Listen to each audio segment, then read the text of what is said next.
A better thing to talk about, however, is the relationship between profits and cancer in the United States. There was a study that was published, I believe it was in 1994. It was a 12-year program, 12-year study. They looked at adults who had developed cancer as an adult, not childhood cancer, but adult cancer, right? And this is the main types of cancer that we get here in the United States. They did a meta-analysis of these people all around the world who developed cancer as adults for 12 years and were treated with chemo. And they looked at the results. And they published the results in the Journal of Clinical Oncology. And the results? 97% of the time, chemotherapy does not work. 97% of the time, it doesn't work. So why is it still used? It's one reason and one reason only: money. If you go to a medical doctor, an MD, with a sinus infection, and that doctor prescribes an antibiotic, he gets no financial kickback. Now, if he prescribes 5,000, of that antibiotic in 1 month, the drug company that makes it might send him to Cancun for a conference, right? Mm-hmm. But he gets no direct remuneration. It's not with chemotherapeutic drugs. It's different.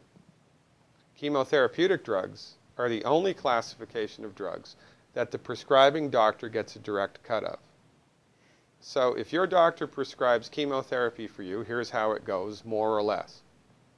The doctor buys it from the pharmaceutical company for $5,000, sells it to the patient for $12,000, insurance pays $9,000, and the doctor pockets the $4,000 difference.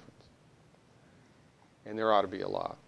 The only reason chemotherapy is used is because doctors make money from it. Period. It doesn't work 97% of the time.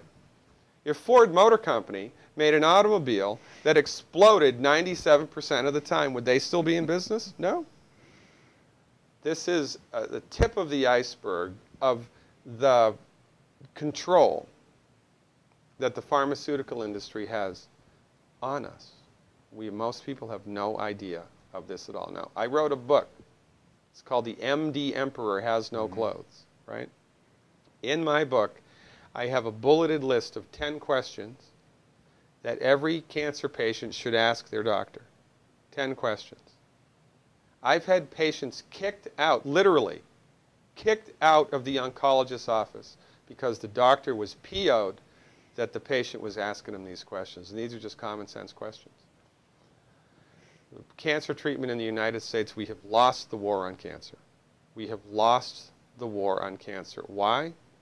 Because cancer is not a reductionistic phenomenon.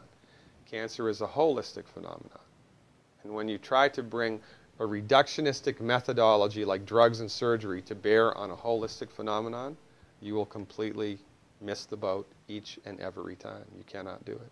If every girl in this country took 200 micrograms of selenium in one generation, we'd eliminate breast cancer by 82%. That's a big number. Why aren't we doing that?